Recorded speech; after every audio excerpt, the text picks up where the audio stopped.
Hi everyone, and welcome to the latest edition of the Bison video blog. It seems forever that we've been back in our home studios. Along with Jeff Kolpack, I'm Izzo. So much has happened in the last 8 days. It feels good to be back home as NDSU heads into a bye week. Now the #1 team, Jeff, in both the Sports Network poll and the coaches poll after a dominating win at Colorado State on Saturday. Deservedly so, beating an FBS team like it did in the manner it did. It was such a dominating performance. I thought after that first play, when the Colorado State went for the long touchdown, they had nothing after that, absolutely nothing. Oh, just under 200 yards of total offense after that, as the Bison have only allowed 7 total points through 2 games. Obviously, the biggest news came out of Saturday was the fact that Colton Heagle is done for the season, it looks like, with a torn ACL. An MRI will be held later on this day. It's Monday as we tape this to find out pretty much that that's the confirmed news on him. He is the best run stopper in the Missouri Valley in my mind. Bison fans just go back to the Georgia Southern game and how great he was. How big of a loss is this? Best run stopper in the country. Let's just put it that way. I think Georgia Southern, I think that game proved it, that nobody could do that against Georgia Southern all year, and Georgia Southern is the quintessential run team in the FCS. So if you can do that, you can do it against anybody. Huge. I think it's huge. Now, they have somebody in Bob Yeoman who's pretty good. You know, he had a pick 6 against Illinois State last year, and he's been around the block and knows the position, knows it well. He's got some pretty good speed.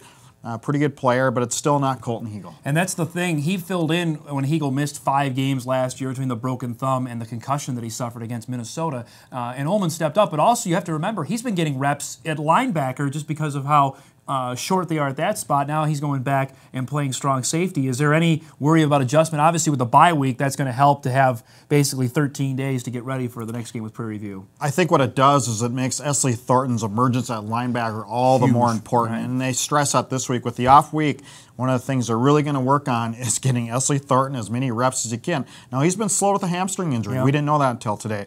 So maybe he would have played against Colorado State. I'm not sure. But they need somebody to come up big on the linebacker spot. The news better on Garrett Bruin. We were also told post-game that he had suffered a torn ACL. Now it finds out they're waiting on the MRI, but it seems like, and Craig Bull confirmed this to us today, that he may be back on the field. Now granted, obviously the loss of Heagle is huge in the secondary as opposed to what Bruin brings at the tight end, but he's a senior that starts, that provides leadership, and he had a huge play to start the momentum for the Bison at Colorado State on Saturday. Great catch after Marcus returned that kickoff, 53 yards. You know, and plus he's a senior captain. Right. Let's put it that way.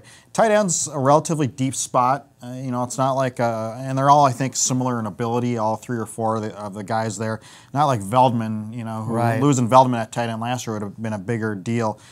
You know, Garrett's, I don't think he's going to be on the field against Prairie View by any means, but maybe in the conference season he can help this team. I was just doing a little bit of research here, so watch this. Ryan Smith, Jeff, has either not played or not finished 5 of the last 6 Bison games, between a hamstring and he obviously had the concussion of the national championship game. How big of a concern is this for a guy who is a game changer on the Bison offense? Well, you've established pattern there, and anytime there's a pattern like that, that's a very big deal. It's a strange deal. I heard, you know, in hamstrings, if you rest it, and talking to trainers, that it should be just fine. So I don't know if it's some, who knows? I don't know. Well, you all know I how know is it's a pattern. He's anxious to get back on the field, but the one thing you can't do, at least I'm no doctor, but to rush back, and that seems to maybe have been the theme here, because he missed the first 2 playoff games, came back for Georgia Southern, wasn't 100% for that, then was ready to go for the Sam Houston game, got concussed. He played against Robert Morris, got a touchdown, and then hurt the hammy again during practice. No, sir, you are not a doctor. No, I am not. But I would rest him for the next 2 weeks, and if you can't get him back from Northern Iowa full speed, I don't know what you do. Good news was that Trevor Gebhardt showed his first real coming out party on Saturday. He looked very, very impressive. Zach Vra leads the team in catches. And Brock Jensen, we look quickly at the stats, 65% completion percentage. He's right back where he was early last year. Before the turf toe, yes. And this was the first game where Trevor Gebhardt and Zach Vra, who in 2010 were recruited to be almost immediate impact players. And this is the first game where both of them played so well and in such tandem together. They've had injuries. Both of them have injuries since they've been here. And I thought this was a nice coming out party, if you will, for them. The Bison, with their win over Colorado State, now that makes 6 FBS wins since 2006. No one in the country can match that. The next closest is New Hampshire, who just lost to Minnesota this past weekend, with 4. The Wildcats have beaten Ball State, Army, Marshall, and Northwestern. Now, those are some teams with some clout. We're talking a MAC school, Independent and Army, Marshall's out of Conference USA, and Northwestern out of the Big Ten. That's some pretty good pedigree, but no one comes close to what the Bison have done. Yeah, it's pretty impressive when you put it on that level, isn't it? And every time we go to these games, we into every one of them, Yep. all these FBS wins, and they all are similar in nature. NDSU wins the battle up front. I think the opponent always underestimates a team from North Dakota. They just do. It's FCS, North Dakota. You can't be that good. I don't care if you're number one. These players have been, highly recruited. They've been, we're FBS, and all of a sudden, halfway through the first quarter, they're going, oh my God, we're getting hit. And the defense has been the one constant, I think, in all those games too. In the 6 FBS wins, they have played fabulous defense in all those games. And they're a missed field goal, and perhaps a big play at Wyoming, away from being 7-1, 7-1, which is unbelievable. No, 8-1 or 8-1 . You're right. It would be just. You're no doctor, and you're no mathematician. mathematician. Is absolutely right.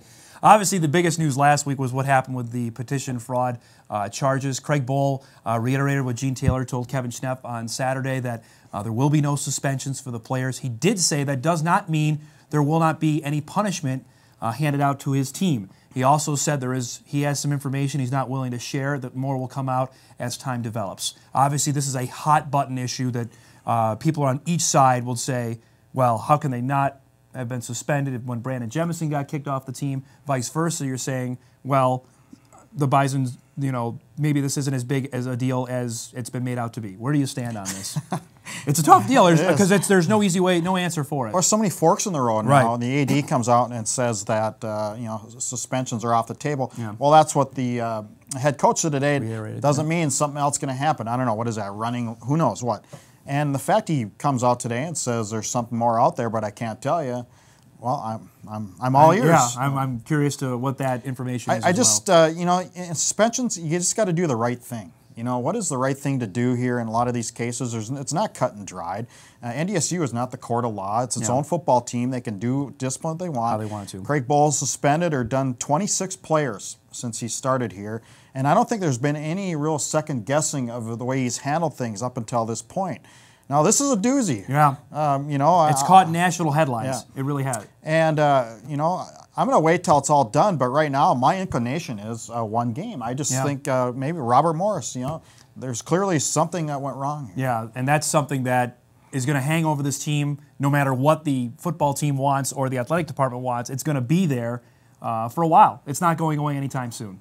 Well, apparently not, and if NDSU, I'm sure they want to put it behind them as fast as possible. But with a bye week too, that probably doesn't help matters as much, because this still will be talked about, considering they don't have a game coming up this weekend. That that we're talking about it here. It's going to be talked about all over town. It's not going away. No, and absolutely. And again, I want to find out what. As do I. I'd like to whatever Craig Bohl said. He has more information. I want to hear that before I proclaim final judgment. But I was with you as well. I thought, as we talked about last Tuesday, a suspension was probably forthcoming, and was surprised when one didn't happen. So I guess that we'll wait and see on that. You're getting a vacation this weekend. I don't know how that works. Oh, come on.